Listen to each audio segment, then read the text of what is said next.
এক থালা ভাত নিমিষেই শেষ করে দিতে পারবেন মজাদার এই রেসিপিটি ট্রাই করলে। আর বাসার সবাই আপনার প্রশংসায় পঞ্চমুখ থাকবে। চলুন তাহলে কি সেই রেসিপি আপনাদের সাথে শেয়ার করি। প্রথমে আমি কয়েক পিস ভেটকি মাছ নিয়ে নিলাম ছোট বড় করে। এবার দিয়ে দিব শুকনা মরিচের গুঁড়া, হলুদ, তারপর দিয়ে দিব লবণ। এবার খুব ভালোভাবে মাছের সাথে মশলাগুলো মাখিয়ে রেখে দেব 5 মিনিট। এবার কড়াইতে তেল দিয়ে দিলাম। আপনারা সবসময় চেষ্টা করবেন একটু ফ্রাই প্যানে ফ্রাই করে নেওয়ার। এমনি কড়াইতে যদি আপনারা ফ্রাই করতে যান সেক্ষেত্রে মাছগুলো ভেঙে যাওয়ার সম্ভাবনা থাকে। এমনি ভেটকি মাছ অনেক নরম মাছ হয়, এজন্য খুব বেশি নাড়াচাড়া করার প্রয়োজন নেই। আস্তে আস্তে করে মাছগুলো আমি দিয়ে দিলাম। প্রথমেই বলে নিয়েছি ভেটকি মাছ যেহেতু নরম মাছ, আপনারা সাবধানে নাড়াচাড়া করবেন যাতে মাছগুলো ভেঙে না যায়। আর মাছগুলো একটু লাল লাল করে ভাজি করবেন, যাতে ভাজিটা একটু কড়া হয়, মানে একটু লাল লাল বেশি হয়, ঠিক এরকম। যেহেতু আমি মাছের কালিয়া করব বা ভুনাও বলতে পারেন আপনারা, এজন্য আমি মাছগুলো একটু কড়া করে ভেজে নিয়েছি। এবার চলে আসলো মশলা। মশলার ভিতরে আমি কি দিয়েছি বলে দিচ্ছি। এখানে দিয়েছি পেঁয়াজ বাটা, আদা রসুনের পেস্ট, শুকনা মরিচ বাটা, সাথে আছে জিরা বাটা।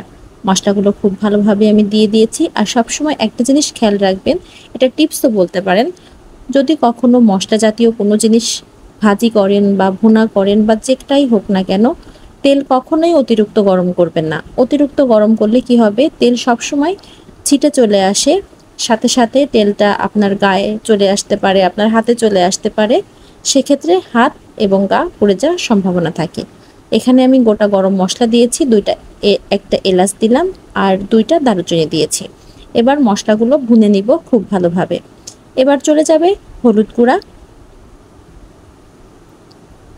তারপর চলে যাবে লবণ।